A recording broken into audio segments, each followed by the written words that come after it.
There we go. Now we got sound. Okay, yeah, here we go. We got sound. Sounds Gucci. All right, right. Okay. December 8th, 2020. Beautiful day today. Wonderful day. It's nice and cool out. Real quiet. Great time spending with God. It's like almost 4 in the morning. Start work today. Yeah. I'm excited. Real excited. I'm gonna start calling Jess if she joins me this morning. She's from now on gonna be my special guest because of how hard it is to get her to wake up sometimes. Just her knowing that it's early.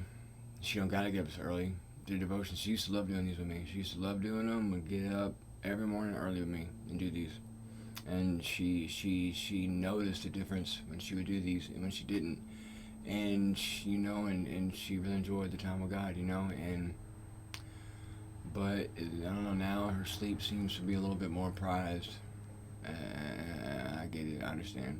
But so hopefully we'll have a special guest today and she'll join us. But I'm gonna go ahead and start. So I wish I had something to talk about. Well, okay, so yeah, so talking about, you got like these far left and far right groups, right? And all the others is labels. Like we live in a world of labels, and all it does is keep the separation and division. That's all it does. Like whenever we get to a place to where we actually truly see a stranger as a brother or sister, and have that kind of unconditional love for that stranger, there's no way we can bring about the new earth. Like it's not gonna happen. And it's not hard to be able to get that perspective to see, because like really they truly are your brother or sister. Like we are all part of the collective. We've all lived many lives. And that being said, we are all connected. We are all God. We are all one. You know, and the interconnectedness, knowing it and living it and acting out two different things. And this goes hand in hand. This ties right into abundance too. If you want to live in abundance, if you want to be the have and not the have not, then start living like you have it. Start living as if you did. Give as if you did have. If you don't have nothing to give your time. Give your love. You see someone in need. Meet that need. In any way that you can. Live in abundance. Give abundance, and you will receive abundance. It's not that hard. Like Jesus says. For those who have, many will be given, and to those who do not have, much will be taken away. And how true is that, man? And I noticed this the other day going through the drive-through. It was at we were going to Whataburger, and I wasn't gonna eat because we didn't have that much money. Jess had just gotten paid. We had to pay our bondsman and stuff. We had a little bit of money to get breakfast this morning. It was just last weekend. Okay, and so my mom was like, "What about me?" Even though me and mom had breakfast a couple times that week when Jess was at work, she wasn't able to join us. Well, I'm thinking about the times that she didn't get to eat breakfast and you over here are. And all you can say is, "What about me?" It's like a child. She's like a big child. It's okay. We're each where we're at. It's each their own.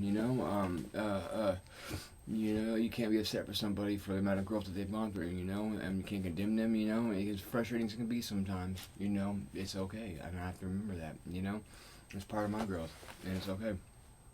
But so, now I was like, alright, okay, Mom, you can eat, Jess, you're gonna eat, because I know you're hungry, and I was gonna, and I was gonna eat, and that right there is me living in poverty right there. I'm living like I don't have it.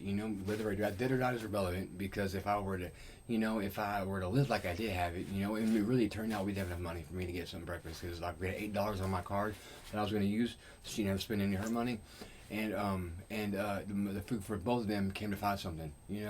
So like I was cutting myself off, you know, and that right there was just an awesome example of my state of mind, of how I live like I don't have, how I live like I don't have enough, and that could be seen, in other areas of my life as well, and if I want to change that, if I want to actually have, I need to start living like I have it. And I'm just learning this. I'm just coming across this knowledge and how much sense it makes, and a person was like, it's almost like it's unfair, but it really isn't. Because we all know those people that do, they give and they give and they give their time, and it's like you don't ever see them without, and you don't. And it's not necessarily that they're rich beyond measure, it's not, but it's just not what it means, I mean, talk about the wealth of the world, and you talk about someone that has abundance, that the universe just looks after, makes sure they're good, And like there's a difference between the two, sometimes they can look the same, sometimes they can look one and the same, but where's your heart lie at though? Where's your heart lie? Why is your intentions behind doing it? Is it because you truly love, care, and you want to be able to give in abundance and receive abundance, or do you just want to receive the abundance and not really care too much about the giving and abundance? Because you got to have both, and it's got to be genuine, So but yeah, okay. All right, well, I tried to talk about something. Give her some time to catch up, get out here. Looks like she probably ain't coming. She's probably just gonna get some rest, so it's okay. We will make it. We will make it. Okay.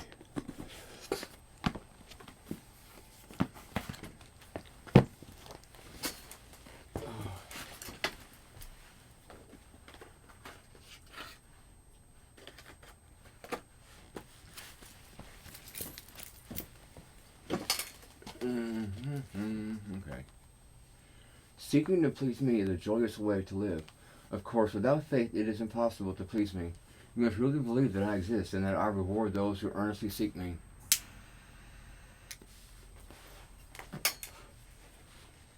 Living to please me is a wise investment, not only for rewards in heaven, but also for daily pleasure on earth. I am meant to be the center of your existence, the sun around which you orbit. When you live this way, enjoying me, serving me, desiring to please me, you stay in your proper orbit. When you live in a self-centered way, you go off course. The challenge is to keep me central in what you do. Same thing. This battle begins in your mind, so work on taking captive every thought to make it obedient to me. Study my work to find out what pleases me, and remember how wonderfully well I love you. Awareness of my amazing love will help you stay in orbit around the sun, enjoying the radiant pleasures of my presence. And without faith it is impossible to please God, because anyone who comes to him must believe that he exists and that he rewards those who earnestly seek him. Hebrews 11:6. We demolish arguments and every pretension that sets itself up against the knowledge of God, and we take captive every thought to make it obedient to Christ. 2 Corinthians 10:5. We do not cease to pray for you and ask that you may walk worthy of the Lord, fully pleasing him, being fruitful in every good work, and increasing in the knowledge of God. Colossians 1:9-10.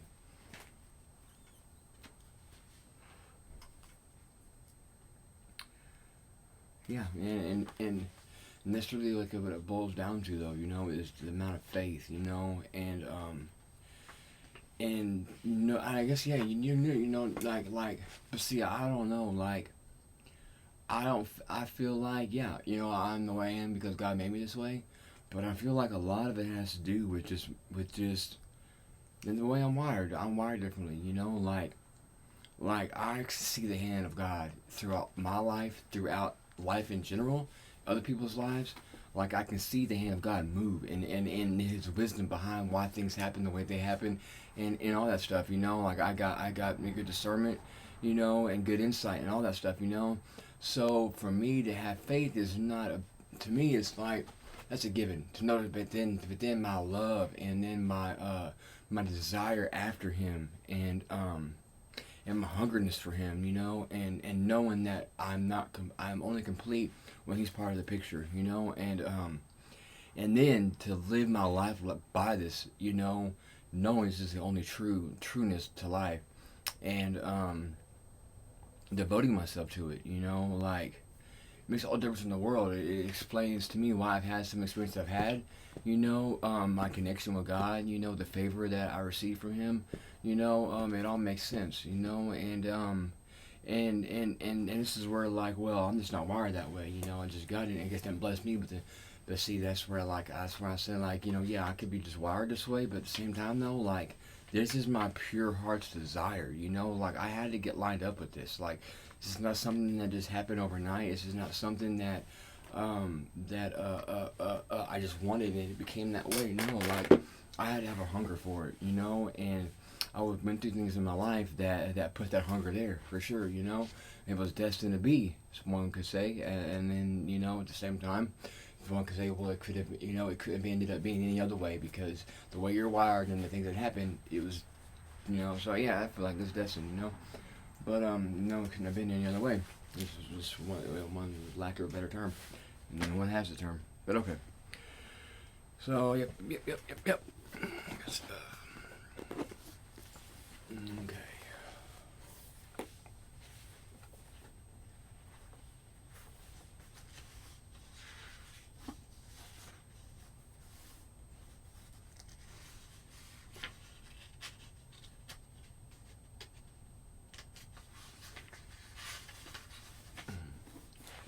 December 8th. Give generously to them and do so without a grudging heart.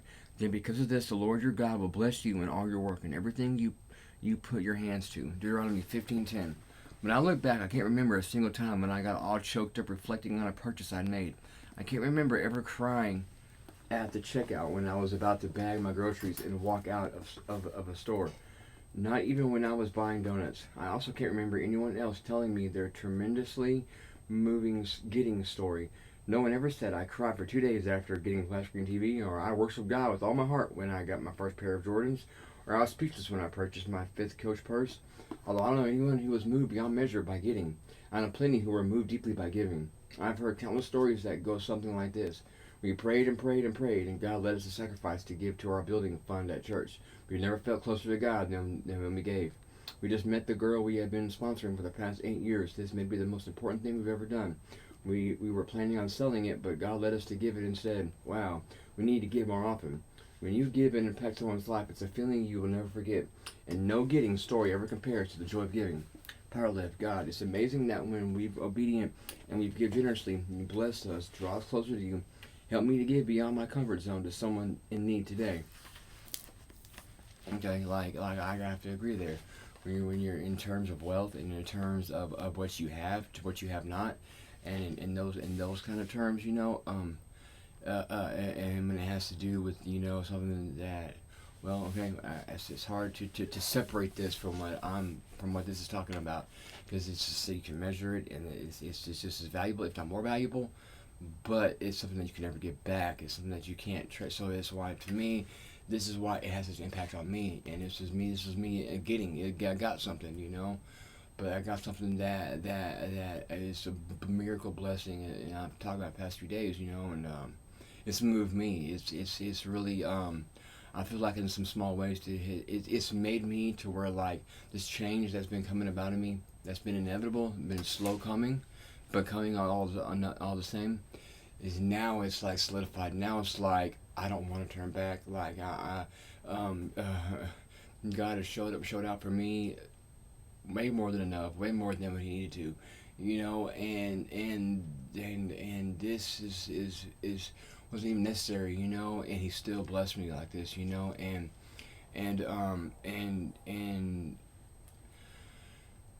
it's just yeah, like, so talking about this, yeah, totally agree, but like I should be in prison right now. I should be on my way to jail. Sitting in the county for 4 or 5 months till I finally, even if I do catch chain, to the TDC. That should be my fate. You know, but we live in a flawed system. We live in a system that's flawed. We live in a system that's corrupt. You know, and that's very true. We all know this. And so. Did my punishment deserve the crime, or did my crime deserve the punishment that I would have been receiving? When really, in all reality, I don't need prison. I really, if anything, I would need treatment. If we live in a perfect world, But then that's the only reason why I see God, letting me out. I don't have to sit here. He wants to follow the laws of the land. But until the laws of the land are no longer justifiable, until they're no longer honorable. Then God can do whatever He well pleases to do, and if He feels like, hey, I'm better off out here, I could do more good out here than in there, then that's what's gonna be, and that's impacted me, like, this is not a moving story for nobody else, but it is for me, and it's enough for me, and then, like I said, it was enough to really draw that line to where, like, I ain't even turning back, like. still clean, you know, since I've been out, you know, handling business, just start my job today, you know, everything's good, you know, and I wouldn't have it any other way. I'm truly grateful, truly blessed, you know, I got highly blessed, I feed up my performance for not no reason, you know, and I just hope that, you know, and all I want to be able to do is just a small little bit of what I know God's done for me, if I could just let that be seen for someone else to be true to them, you know, to bring it be that blessing to someone else, you know,